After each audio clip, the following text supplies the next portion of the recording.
Cheung রপ্তানে কুনাত জানে পাক চেবর তাকতে মোর দানে চেবারুয়ে খাক। সকলে বিশ্বের স্বামী আল্লাহর মহিমা, করুণা ও দয়া যার নাই নাই সীমা। বিচার দিনের বিভু কেবল তোমারি, আরাধনা করি আর শক্তি ভিক্ষা করি। সরল সহজ পথে মোদের চালাও, যাদের দেখাও দয়া সে পথ বিলাও। অভিশপ্ত আর পথ ভ্রষ্ট যারা প্রভু, তাহাদের পথে যেন চালায় না কভু। দায় হালিমা তোর ঘরে আজ, দায় হালিমা তোর ঘরে আজ কে এসেছে দেখ না। দিন দুনিয়ার বাদশা সেজে তাজদারে মদিনা। দায় হালিমা তোর ঘরে আজ কে এসেছে দেখ না। ছোট্টবেলায় মোর নবীজি ছাগল চড়াতেন ময়দানে, আর ফেরেশতারা দেখব বলে লুকিয়ে থাকতেন সঙ্গোপনে। দয়ার নবী তাকিয়ে দেখেন, দয়ার নবী তাকিয়ে দেখেন রহমতেরই খাজানা। দায় হালিমা তোর ঘরে আজ কে এসেছে দেখ না। ছোটবেলায় করতেন খেলা, ছোটবেলায় করতেন খেলা মরুভূমির বালুতে। আর আরো সেতে কাদের গনি দেখতেন চেয়ে খুশিতে। চাঁদের মতো চাঁদ পেয়ে হায়, চাঁদের মতো চাঁদ পেয়ে হায় থাকলি না মায়া মেনা। তোর ঘরে দিন দুনিয়ার বাদশা সেজে তাজদারে মদিনা। দায় হালিমা তোর ঘরে আজ, দায় হালিমা তোর ঘরে আজ কে এসেছে দেখ না। দিন দুনিয়ার বাদশা সেজে তাজদারে মদিনা। মরুভূমির গরম বালি নরম গায়ে হাত বোলায়, আর সূর্য এসে উঁকি মেরে মুখ দেখে তার লজ্জা পায়। চাঁদের মতো চাঁদ পেয়ে হায় থাকলি না মায়া মেনা। তোর ঘরে দিন দুনিয়ার বাদশা সেজে তাজদারে মদিনা। দায় হালিমা তোর ঘরে আজ কে এসেছে দেখ না। দিন দুনিয়ার বাদশা সেজে তাজদারে মদিনা।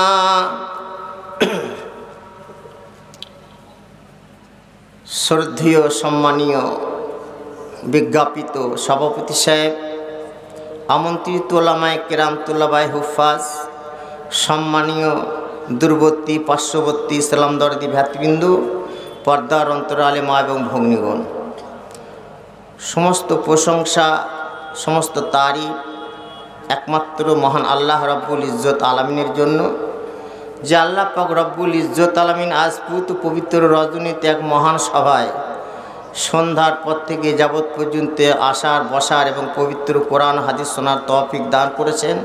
সকলে অন্তরে অন্তঃস্থল থেকে মনের মণিকুটা হতে একবার আমরা জোরে সোরে বলি আলহামদুলিল্লাহ। তারপর পরই বিশ্বনবী নবিকুল সম্রাটের তাজদারে মদিনা দোলাল আমেনা সাইয়্যিদুল মুরসালিন রহমতুল্লিল আলামিন হযরত আহমদ মুজতফা মোহাম্মদ মুস্তফা সাল্লাল্লাহু আলাইহি সাল্লামের উপর বেহিসাব দরুদ সালাম বর্ষিত হোক। আল্লাহুম্মা আমিন। আল্লাহুম্মা সাল্লি আলা, আল্লাহুম্মা বারিক আলাইহি। আপনাদের সম্মুখে পবিত্র কোরআন মাজিদ থেকে একটা আয়াতে কারিমা পাঠ করেছি, বুখারী মুসলিম থেকে একটা হাদিসের টুকরো পাঠ করেছি। দেখেন, আপনাদের এলাকা সম্পর্কে আমি সম্পূর্ণ নতুন, তো আবদুল্লাহপুর মাদ্রাসা দেখবেন যে লোক বারে বারে মসজিদ ঢুকবে, মসজিদে যারা বারে বারে ঢুকবে বেরোবে, তারা মসজিদের বেশি সম্মান দেয় না। একটা মদখোর, একটা তারিখোর, একটা জুয়াখোর মসজিদকে যতটা সম্মান দেয়, একটা নামাজি মুসল্লি মানুষ অতটা মসজিদকে সম্মান দেয় না। তো আবদুল্লাহপুর মাদ্রাসা আমার জীবনের প্রথম আসা। অনেকজন, দুইজন দাওয়াত দিয়েছিলেন, মৌলানা বানিসরাই রহমতুল্লাহ, মৌলানা আশরাফ আলী রহমতুল্লাহ দাওয়াত দিয়েছিলেন, আসতে পারি নাই। তো আবদুল্লাহপুর মাদ্রাসা, দিলারপুর মাদ্রাসা পশ্চিমবাংলায় কীভাবে জানেন? এরা মক্কা ভাবে যে আবদুল্লাহপুর মাদ্রাসা আর দিলারপুর মাদ্রাসা মক্কা মদিনা ভাবে যে এখান থেকে ইলমের দরিয়া। তো সব তো ফাঁকা, সব দেখছি ফাঁকা। আপনারা যে কতটা সম্মান দেন মাদ্রাসার, কতটা যে মাদ্রাসাকে মানেন বোঝাই যাচ্ছে। কারণটা খেলেন, খেয়ে চলে গেলেন।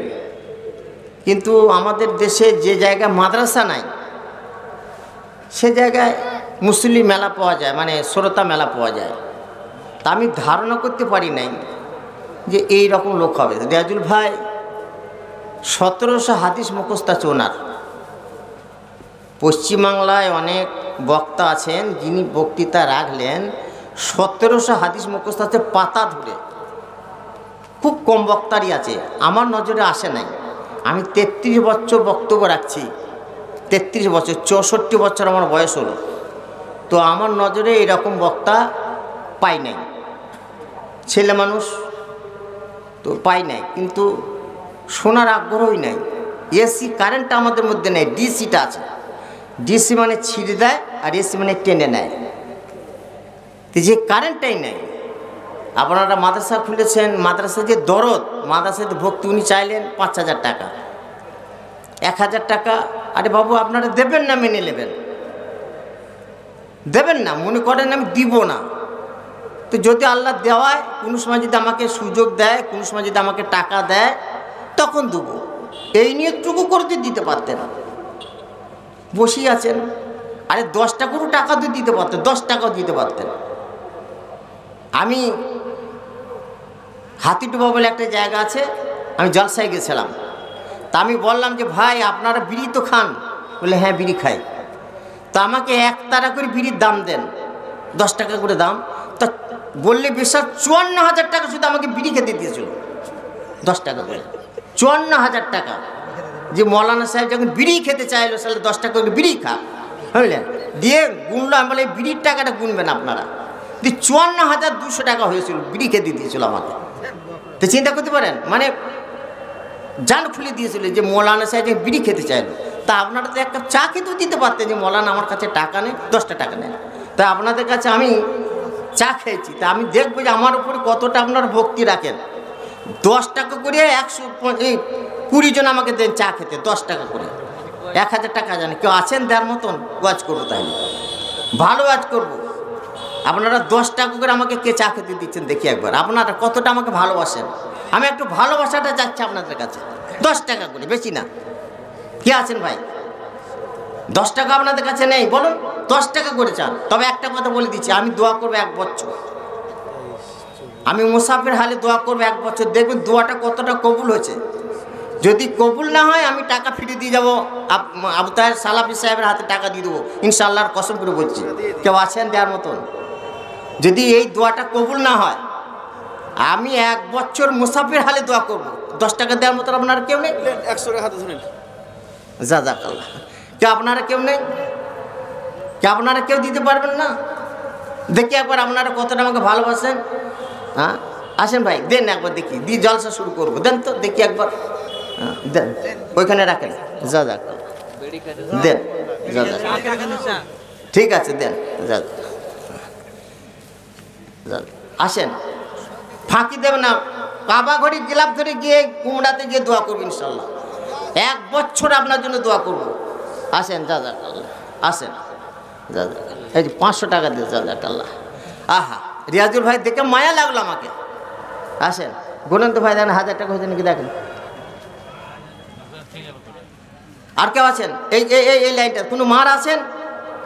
গোপন যদি রোগ থাকে কোনো মায়ের, আমি কথা দিয়ে যাচ্ছি, যদি না সেরে যায় কাবা ঘরে গিলাপ ধরে দোয়া করবো ইনশাল্লাহ। 1 বছর একবার যাব, আবার যাব, আমি দোয়া করবো আবদুল্লাহপুর মাদ্রাসার এই মাহফিলে যে মারা আছেন, ভাইয়ের আছেন, আমি দোয়া দেখেন না কতটা দোয়াটা কাজে লাগে কিনা। আপনারা কেউ দিতে পারবেন না? আপনাদের 10 টাকা কারো কাছে নেই? 10 টাকা। আর কে আছে? এবার এবার এবার এবার বক্তৃতা শুরু করি। তাই তো একটা আগিয়ে আসেন, আপনারা একটু আগিয়ে আসেন, চলে আসেন ভাই, একটু আগিয়ে আসেন। আল্লাহ সবাইকে পরীক্ষা করে, আমি পরীক্ষার একটা ওয়াজ করব। আল্লাহ প্রত্যেকটা মানুষকে পরীক্ষা। দেখবেন অনেকজন বলে যে আমি এই লোকটা বিড়ি চেয়ে খেত, আজকে 3খানা গাড়ির মালিক। বলে এর বাপের এত জমি জায়গা ছিল, আজকে ফকির হয়ে গেছে। সব আল্লাহ, উপর থেকে আল্লাহ যা করবে তাই হবে। তো আল্লাহ পরীক্ষা করে। আল্লাহ রব্বুল ইজ্জত আলামিন বনী ইসরাইল যুগে 3টে মানুষকে পরীক্ষা করেছিলেন। বুখারী শরীফের হাদিস, মুসলিম শরীফের হাদিস। আপনাকে আল্লাহ, এই যে আপনি আমাকে টাকাটা দিলেন, এটা আল্লাহ পরীক্ষা করলো যে এই এত রাত্রে হায়াতুল্লাহ হাতে টাকা দিচ্ছেন, এটা আল্লাহ আপনাকে পরীক্ষা করছে। দিলটা বলছে দিব কি দেবো না, অগাধ বিশ্বাস করে আপনি এটা টাকা দিয়ে দিলেন। আল্লাহকে ভালোবেসে দিয়েছেন। আল্লাহ রসুল বললেন ইন্না সালাসাতা মিন বানি ইসরাইল আবরাসা ওয়া আকরা ওয়া আমা। আল্লাহ রব্বুল ইজ্জত আলামিন 3টে মানুষকে পরীক্ষা করলেন। একজন শ্বেতকুষ্ঠ ছিল, সাদা গায়ের মধ্যে দেখবেন ছাপ ছাপ হয়, তাকে শ্বেতকুষ্ঠ বলে। একটা শ্বেতকুষ্ঠ মানুষ ছিল, একজন টাকালা মানুষ ছিল, আর একজন আল্লাহ রব্বুল ইজ্জত আলামিন একজনকে পরীক্ষা করলেন, সে অন্ধ ছিল। আল্লাহ রব্বুল ইজ্জত আলামিন একটা ফেরেশতাকে পাঠিয়ে দিলেন 3জনকে পরীক্ষা করার জন্য। আপনাকে যেমন আল্লাহ পরীক্ষা করছেন, আমাকে পরীক্ষা করছেন, আমাকে ছেলে দিয়ে পরীক্ষা করছেন, আপনাকে মাল দিয়ে পরীক্ষা করছেন, আল্লাহ আপনাকে গাড়ি দিয়ে পরীক্ষা করছেন, আল্লাহ আপনাকে সবর দিয়ে পরীক্ষা করছেন। প্রত্যেকটা মানুষকে আল্লাহ পরীক্ষা করছেন। এই পরীক্ষার স্থলে আপনারা যদি পাস করতে পারেন কামিয়াবি। মৌলানা সাহেব বললেন শিক্ষা সম্পর্কে, আগে একটা শিক্ষা সম্পর্কে কথা শুনে নেন। ইমরুল কায়েস ছিলেন সবথেকে আরবি সাহিত্যিক কবি, আরবি কবি। আর ফার্সি কবি ছিলেন সাদি রহমতুল্লাহ আলাই, শেখ সাদি। ইংরাজি কবিতা ছিলেন মাইকেল মধুসূদন। বাংলার কবিতা সবথেকে বড় কবি ছিলেন কাজী নজরুল ইসলাম এবং রবীন্দ্রনাথ ঠাকুর।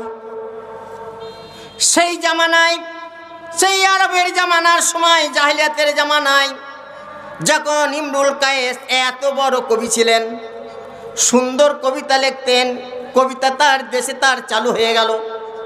ছোট ছোট কবি, যেমন ছোট ছোট কবিরা যখন তার প্রতি হিংসা করতে লাগলো। যেমন পশ্চিমবাংলার মধ্যে এত মৌলানা, সবাই বলছে আর পড়বো না, আমরা বক্তা হব। এই 33 বছর বক্তৃতা করছি, কত বক্তা চলে গেলেন, কতজন চলে গেলেন চোখের সামনে, কিন্তু এখন সবাই বলছে বক্তা হব। বক্তারা বক্তার সাথে হিংসাগিরি করছে। ঠিক সেই রকম কবি সেই সময় ছিল, তখন কবিতার সাথে হিংসা করছিল। ইমরুল কায়েসের 2টো মেয়ে ছিল, ভালো করে শুনবেন। ইমরুল কায়েসের 2টো মেয়ে ছিল, বাড়ির মধ্যে তাদেরকে কবিতা শিক্ষা দিচ্ছে।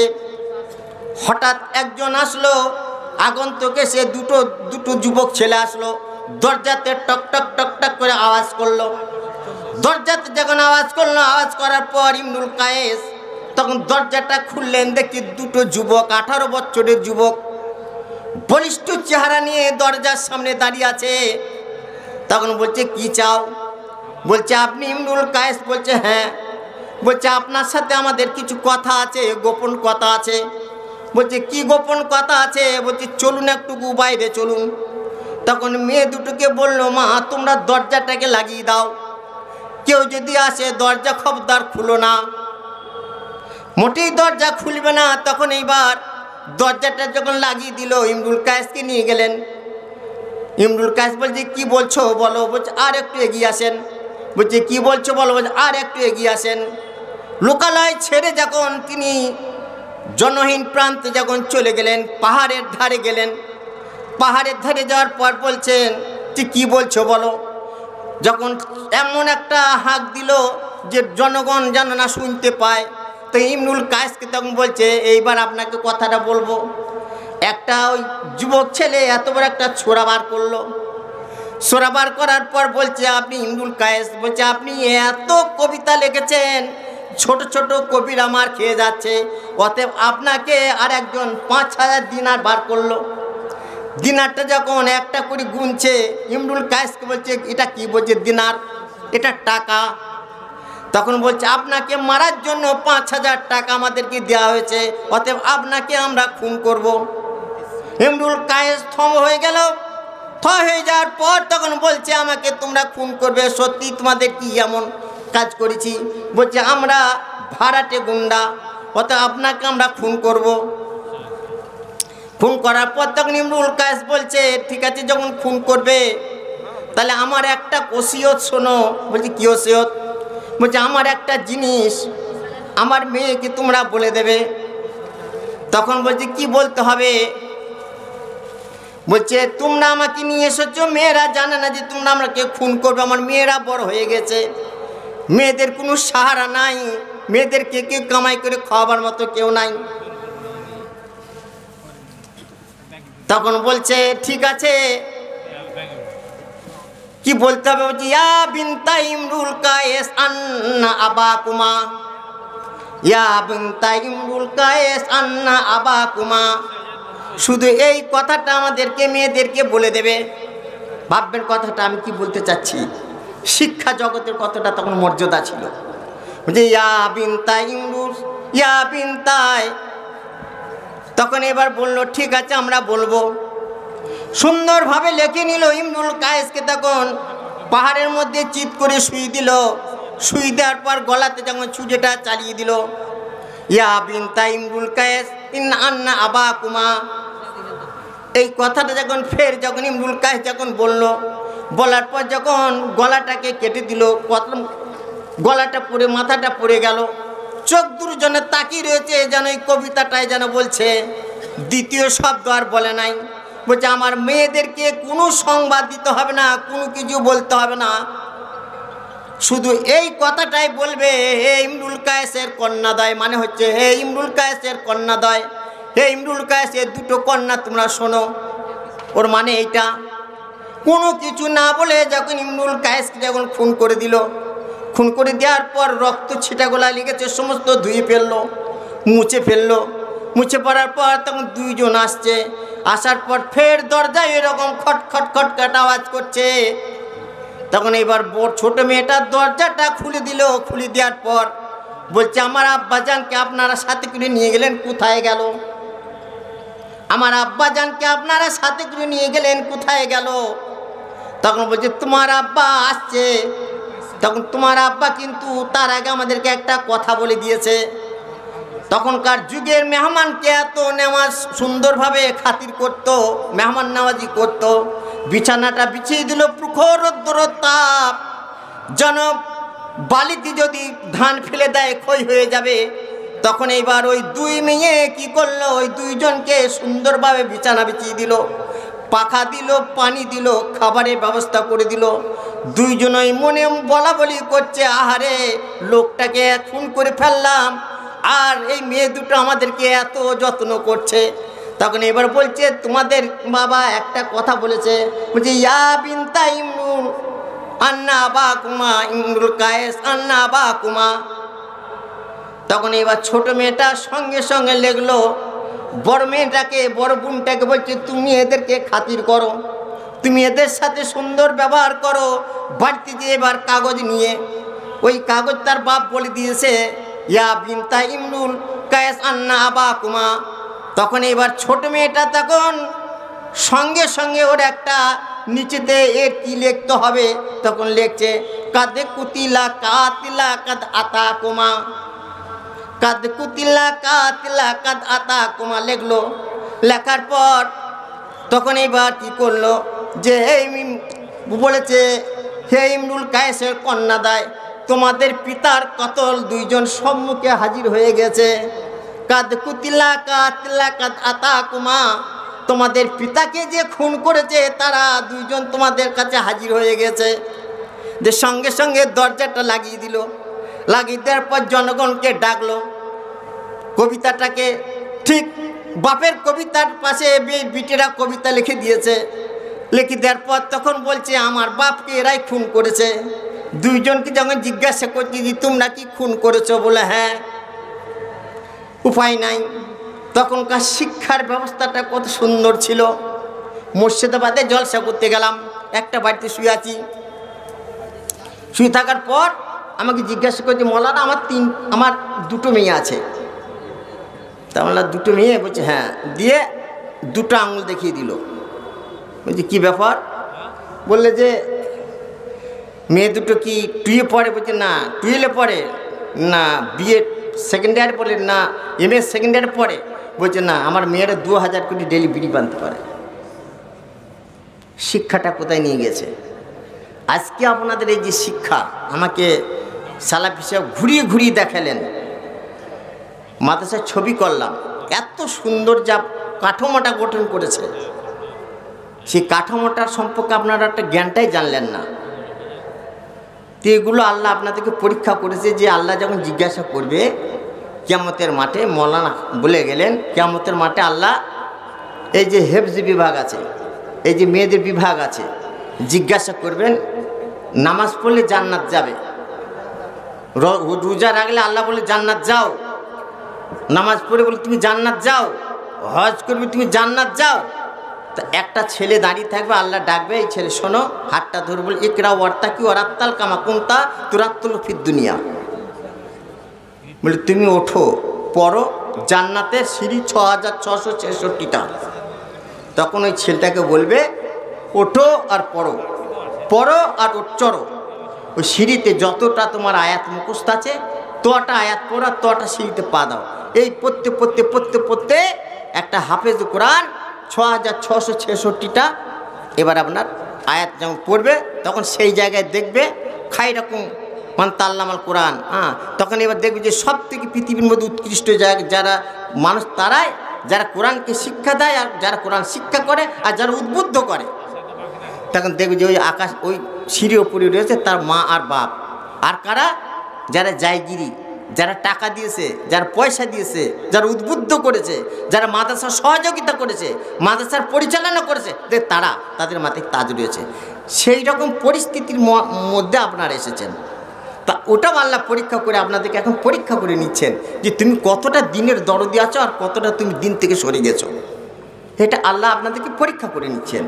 আপনারা যে পয়সাটা দিচ্ছেন বেকার নাই। এই যে মৌলানারা বসে গেছেন, মৌলানাদের কেউ দেখতে পারে না। মৌলানাদের সমালোচনা সবসময় করে, চায়ের দোকানে সমালোচনা করে, আবার দোকানের সমালোচনা, সব জায়গায় সমালোচনা করে। এটা আপনাদেরকে আল্লাহ পরীক্ষা করাচ্ছেন। তো এই বানী ইসরায়েল যুগের 3টে মানুষকে আল্লাহ কেমন করে পরীক্ষা করলেন, আমি আধ ঘন্টা বলে ফেললাম, আপনাদেরকে ওয়াজটা আধ ঘন্টা করেই ফেললাম। টাইম তো সামান্য টাইম আছে, তো শুনে নেন। তো তখন এবার আল্লাহ ফেরেশতা পাঠাইলেন, একটা ফেরেশতা পাঠিয়ে তখন বলল কুষ্ঠবাদী শ্বেত কুষ্ঠর কাছে আসলো। আসার পর বলছে ভাই শোনো, তোমার পৃথিবীর মধ্যে সব থেকে তোমাকে কোন জিনিস ভালো লাগে, সব থেকে তোমার কাছে প্রিয় কোন জিনিসটা? তখন ওই ফেরেশতাকে ওই কুষ্ঠব্যাধি বলছে আমাকে সব থেকে ভালো লাগে, আমার সব থেকে ভালো আমার সুন্দর চেহারা, সুন্দর চামড়া, সুন্দর রং। আমাকে এর থেকে আর বেশি ভালো লাগে না, কারণ আমার এমন একটা রোগ ধরেছে, মানুষ আমাকে ঘৃণা করে, মানুষ আমাকে দেখতে পারে না, মানুষ আমাকে পাশে বসায় না, মানুষ আমাকে দূরে সরিয়ে দেয়। আল্লাহ রাব্বুল ইজ্জত আলমের ফেরেশতা কি করলেন, তার গায়ে হাত বুলিয়ে দিলেন। হাত বুলিয়ে দেওয়ার পরে তখন এবার আল্লাহর ওয়াস্তে তার দেহটা ভালো হয়ে গেল। তখন বলে আয়ু শাইনা হাব্বু ইলাইকা, তোমার সব থেকে কোন জিনিসটা ভালো? তখন বললে আমার সব থেকে রংটা, আমার দেহটা, চামড়াটা সব থেকে ভালো। তখন তার গায়ে হাত বুলিয়ে ভালো হয়ে গেল। দিয়ে বললো তোমার সব থেকে জীবনের মধ্যে কোন মালটা তোমার পছন্দ? তখন বলছে আমার উট পছন্দ। তখন আল্লাহ রাব্বুল ইজ্জত আলামিনের ফেরেশতা আল্লাহর ওয়াস্তে একটা উট দিলেন। দেওয়ার পর বারাকাল্লাহু লাকা ফিহা, তার মধ্যে হাত বুলিয়ে দিল এবং বরকত হলো এবং তার গোপন একটা উট দিয়ে দিল। ফের এবার আল্লাহর ফেরেশতা কি করলেন, একটা শ্বেতকুষ্ঠর কাছ থেকে গিয়ে এবার টাকালার কাছে আসলো। টাকালার কাছে আসার পরেও আবরাসাও আকরা, তখন এবার বলল আয়ু শাইনা হুব্বু ইলাইকা, তোমার সব থেকে কোন জিনিসটা ভালো? বলছে শারুন হাসানুন, আমার মাথার চুল নাই, আমাকে মানুষ ঘৃণা করে। তখন আল্লাহর ফেরেশতা কি করলেন, তার মাথায় হাত বুলিয়ে দিলেন। হাত বুলিয়ে দেওয়ার পর তার মাথার মধ্যে সুন্দর চুল হয়ে গেল। এত সুন্দর চুল হয়ে গেল মানুষ তাকে বুঝতে পারছে না, চিনতে পারছে না। ভাইরা আমার, যখন চিনতে পারছে না, বুঝতে পারছে না, তখন বল ফাকাল আয়ু মালা হাব্বু ইলাইকা, তোমার সব থেকে কোন মালটা পছন্দ, তোমার সব থেকে কোন ধনটা পছন্দ? তখন বলছে আমার বাকারা, আমার গরু পছন্দ। তখন একটা 10 মাসের গোপন গাই তাকে দেওয়া হলো। বারাকাল্লাহু লাকা ফিহা, যখন এবার বরকতের দোয়া করে দিলেন, সেইটা তাকে বাড়ি নিয়ে চলে গেল। বলছে ও মা, একটা অন্ধ মানুষের কাছে আসলো। অন্ধ মানুষের কাছে এসে বলছে যে ভাই তোমার কোন জিনিসটা পছন্দ? ফাদার রাদ্দাল্লাহু ইলাইয়া বাসারি। তখন বলছি আমার চোখ, আমার সব থেকে আমি লোক দেখতে পাই না, আমার চোখের দৃষ্টিটা যেন ফিরে পাই, সেইটা আমার সব থেকে পছন্দ। তখন এবার চোখে হাত বুলিয়ে দিলেন, হাতটাকে লাগিয়ে দিলেন, দিয়ে তখন কী করলেন, চোখে দেখতে পেলেন। দেখতে পাওয়ার পর তাকে বললে তোমার সব থেকে কোন মালটা পছন্দ? ফাকালা আয়ু মালা হাব্বু ইলাইকা কাল গানাম, বলছে আমার সব থেকে ছাগল পছন্দ, আমার সব থেকে মালের মধ্যে আমার পছন্দনীয় ছাগল, সব থেকে ছাগলটা আমার পছন্দ। তখন বারাকাল্লাহু লাকা ফিহা, একটা 10 মাসের গোপন ছাগল তাকে দিয়ে দেওয়া হলো। আল্লাহ রাব্বুল ইজ্জত আলামিনের ফেরেশতা তখন দোয়া করলেন, চলে গেল, বাড়ি চলে গেল। 3টি উপত্যকায় উটের উপত্যকা হয়ে গেল, উটের পাল হলো, গরুর পাল হয়ে গেল, ছাগলের পাল হয়ে গেল। এবার আল্লাহ রাব্বুল ইজ্জত আলামিন তখন বললেন, ফেরেশতাকে বললেন যাও আমার বান্দাদেরকে তুমি একটু পরীক্ষা করো। দিয়ে যখন আসলো, আসার পর তখন বান্দাদেরকে বলল যে ভাই আমি গরিব মানুষ, তোমার তো শ্বেতকুষ্ঠ ছিল, তুমি তো জানো, তোমার কাছে একটা মাল চাইছি বাড়ি নেওয়ার জন্য, বাড়ি যাবার জন্য, বাড়িতে ফেরার জন্য একটা মাল চাইছি। তখন সে বলল যে তোমার তো এইরকম একটা শ্বেতকুষ্ঠ ছিল। তখন বলছে না, এ শ্বেতকুষ্ঠ ছিল না। বলছি তোমার কাছে মাল চাইছি, তোমার মাল যদি না দাও, আমি আল্লাহ বিনে তোমার সাহায্য ছাড়া আবার যেতে পারবো না। ফাকালা হুকুকান কাসীরা, তখন এবার বলছে ভাই মাল তো দেওয়া যাবে না, আমার অনেক দায়িত্ব আছে। ফাকালা কান্যার ফুকা, তখন এবার ফেরেশতা বলল তোমাকে চেনা চেনা লাগছে। বলি তোমাকে চেনা চেনা লাগছে কারণ তুমি তো একজন শ্বেতকুষ্ঠওয়ালা মানুষ ছিলে এবং ফাকিরান ফাতাকাল্লা, এবং তুমি ফকির ছিলে। তোমাকে এত মাল আল্লাহ তোমাকে ঢেলে দিয়েছেন, এত মাল দিয়েছে, আর তাকাল্লা আল্লাহ তোমাকে মাল দিয়েছেন। তখন এবার সে বলছে না, ইন্নামা উরিস্তু হাজাল মাল কাবিরান কাবির। তখন বলছে মাল আল্লাহ দেয় নাই, এ মাল আমার বাপ দাদা থেকে আমি পেয়েছি। দেখবেন মানুষ গরিব যখন থাকে, তাকে যদি বলা হয় ভাই তুমি কোথা পেয়েছো, বলছে আমার বাপ দিয়ে গিয়েছে, আমার দাদা দিয়ে গেছে, কিন্তু কোনো সময় সে আল্লাহ দিয়েছে বলে না। কিন্তু অথচ ফকিরান গরিবান, কিন্তু ফকির ছিল, সে গরিব ছিল, আর তাকাল্লাহ আল্লাহ তাকে মাল দিয়েছেন, সে কথা করে না। তখন এবার ওই ফেরেশতা বলছে ইনকুন তাকা আজিবা ফাসাইয়ারাকাল্লাহু ইলা মা কুনতা। তখন এবার বলল তুমি মিথ্যা কথা বলছো। তখন বলল আল্লাহ গো, এ আগের মতনের মাল, এ আগে যা ছিল তাই হয়ে যাও। সঙ্গে সঙ্গে মাল আল্লাহ উড়িয়ে দিলেন, আর তার দেহ থেকে সমস্ত যে রং ছিল, সে দেহতে যা তার ছিল, সে সঙ্গে সঙ্গে শ্বেতকুষ্ঠ হয়ে গেল। তার সে কুষ্ঠব্যাধি সে হয়ে গেল, সে ঘৃণিত ব্যক্তি হয়ে গেল, মানুষ তাকে ঘৃণা করতো। কিন্তু যখন রোগ ভালো হয়ে গেল মানুষ তাকে ডাকতো, মানুষ তাকে বিচার করার জন্য ডাকতো, সালিশ করার জন্য ডাকতো, মানুষ তাকে আপ্যায়ন করতো, মানুষ তাকে সব জায়গায় নিয়ে যেত। কিন্তু আল্লাহর হস্তে যখন আল্লাহর কথাটাকে খেলাপ করে ফেললো, আল্লাহর মালকে যখন নিজে স্বীকার করলো না, সে গরিবকে যখন স্বীকার করলো না আল্লাহ তার, তখন সাইয়ারাক আল্লাহ ইলামা কুন্তা, তখন যা কাছে তাই হয়ে গেল। মানুষকে দেখবেন বলে এই লোকটার বাপ এত বড় লোক ছিল, এর দাদু এত বড় লোক ছিল, আজকে গরিব হয়ে গেছে। আল্লাহর সাথে সে ধোঁকাবাজি করেছে, আল্লাহর সাথে সে ঠকবাজি করেছে, আল্লাহ তাকে দিয়েছে, সে কবুল খায় নাই। আজকে মাদ্রাসায় 10 টাকা চাচ্ছে, 20 টাকা চাচ্ছে, 50 টাকা চাচ্ছে, টাকা পকেটে আছে, এরা বেশি চায় না। কিন্তু আপনি দিতে একটু কুণ্ঠিত বোধ করছেন, কিন্তু চেয়েছে। এই মাদ্রাসায় যে কত খরচ আপনারা নিজে জানেন, কিন্তু আল্লাহ আপনাকে পরীক্ষা করতে দিয়েছে, যে মাল টাকা পয়সা আপনাকে পরীক্ষা করতে দিয়েছেন।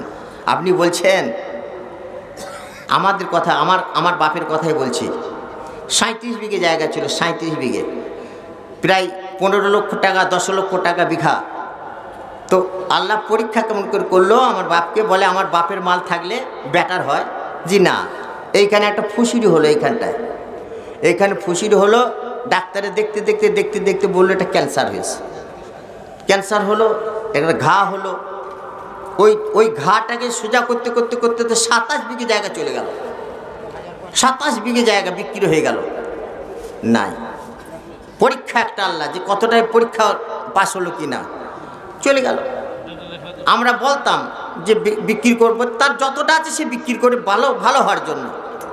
তো প্রত্যেকটা মানুষকে আল্লাহ রোগ দিয়ে পরীক্ষা করে, মানে ভয় দিয়ে পরীক্ষা করে, খিদা দিয়ে পরীক্ষা করে, ফসলের মাধ্যমে পরীক্ষা করে, উট দিয়ে পরীক্ষা করে, ঘোড়া দিয়ে, নানান ধরনের আল্লাহ পরীক্ষা করে, একভাগ পরীক্ষা করে না। টাকা আছে মেলা, আল্লাহ আপনার টাকা আছে, কিন্তু আল্লাহ বলবেন যে আম্মান হাজার যে ইয়ারজুক নাফসাক রিজকাও, আমি যাকে খাওয়াই সে খেতে পায়। বলে কীরকম? আপনার পকেটে টাকা আছে, কিন্তু দেখবেন মিষ্টি খেতে পাচ্ছে না, বলছে কি, বলছে সুগার। ডাক্তারে মিষ্টি খেলেই তুমি সর্বনাশ হয়ে যাবে। আল্লাহ বলছে যাকে আমি খাওয়াবো সে খাবে, আর যাকে আমি পড়াবো সে পড়বে, যার কাছ থেকে আমি ছিনিয়ে নেবো কেউ তাকে দিতে পারবে না। আপনার সুগার কি খাবেন? আপনি একটু করেলার উচ্ছের পানি খাবেন, আর এতটুকু ভাত খাবেন, আর আলু তো খেতেই পারবেন না, অথচ আপনার টাকা রয়েছে, পয়সা রয়েছে, সব রয়েছে। আল্লাহ বলছে আমি কুদরতে খোদা। আরে আল্লাহ, ওই আল্লাহ 15 মিনিটে 15 বছরের রাজত্বকে 15 মিনিট, মানে 45 মিনিটের মধ্যে তাকে হাত থেকে ছিনিয়ে নেয়। আর আল্লাহ, ওই আল্লাহ 50 বছরের রাজত্ব, বাপ রাজত্ব করলো, বেটা রাজত্ব করতে করতে 5 মিনিটের মধ্যে তাকে দেচ্ছাড়া করে দিল। তার নাম আল্লাহ। আল্লাহ যখন মালকে কেড়ে নেবে কেউ রুখতে পারবে না। এটা পরীক্ষা আল্লাহ, যে কতটা তুমি আমার জিম্মাদারি করছো। তারপরে এবার টাকালার কাছে এলো, টাকালাকে বললে যে আমাকে একটা উট দাও। তখন বললে যে উড়িস তু হাজাল মাল, হুকুকান কাসিরা, আমার অনেক দায়িত্ব আছে, মাল তো আমাকে দিতে হবে। তখন বললো যে তোমাকে তো চেনা লাগছে, তোমার মাথায় টাক ছিল না? বলছে না তো। বলছে ফাকিরান আতাকাল্লাহ, বলছে তুমি তো ফকির ছিলে, তোমাকে তো আল্লাহ মাল দিয়েছে। বলছে দেয় নাই। বলছে এ মাল তো ইন্নামা উড়িস তো হাজাল মালা কাবিরান কাবির, বলছে এ মাল তো আমার বাপ দাদা থেকে আমি পেয়েছি। তখন আল্লাহ ফেরেশতা কি করলো? বললো যে তুমি মিথ্যা কথা বলছো, ফাসায়ারাকাল্লাহু ইলা মা কুনতা। তখন এবার বললে তুমি যাকাত তুমি তাই হয়ে যাও। তারপর যখন এবার সে যাকাত তাই হয়ে গেল, এবার অন্ধ মানুষের কাছে আসলো। অন্ধ মানুষের কাছে এসে বলছে ভাই আমি তো সফরে, আমার সমস্ত চলে গেছে, আমি তোমার কাছে এমন জিনিস চাচ্ছি, তুমি আল্লাহ ছাড়া তুমি বিনে আমাকে বাড়ি পৌঁছাবার কোনো জিনিস নাই। তখন বলছে ভাই তুমি তো অন্ধ ছিলে। বলছে হ্যাঁ আমি তো অন্ধ ছিলাম, উপসুরবিন্যাস, বলছে আমি তো দেখতে পেতাম না, আমি মানুষদেরকে এখন দেখতে পাচ্ছি। তখন বলছে ভাই তুমি কি চাও? বলছে তোমার কাছে আমি একটা জিনিস চাইছি। বলছি তুমি কি দেবে? বলছে হ্যাঁ। তুমি বলছে ভাই যে তা, বলছি তুমি যেটা খুশি তুমি সেটা নিয়ে নাও, আমার এর মধ্যে কোনো আপত্তি নাই। আল্লাহ আমাকে এত মাল দিয়েছে, তার সাথে চোখের দৃষ্টি দিয়েছেন, তার সাথে আমাকে মালাকার করে দিয়েছেন।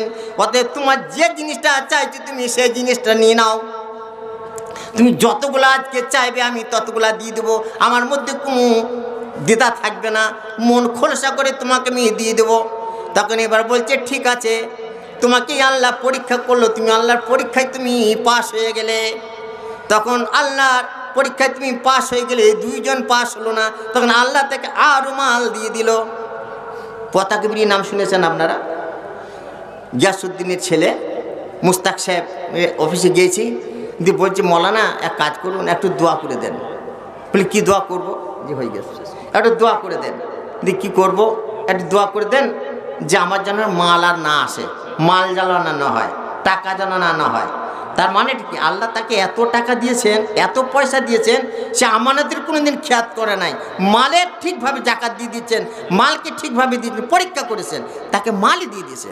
আবার দেখবেন অনেক বড় বড় কোম্পানি, বলি যে এত বড় কোম্পানির জন্য বলছে তার ছেলে ভিক্ষা করে বেড়াচ্ছে, চোখের দেখা, তো মালকে সে খেয়ানত করে ফেলেছে। যাক ভাই, হায়াত বাকি। তবে একটা ছোট কথা গল্প শুনে নেন, গল্প নয়। একটা লোক চাষ করতে গেছে, ভালো করে শুনবেন।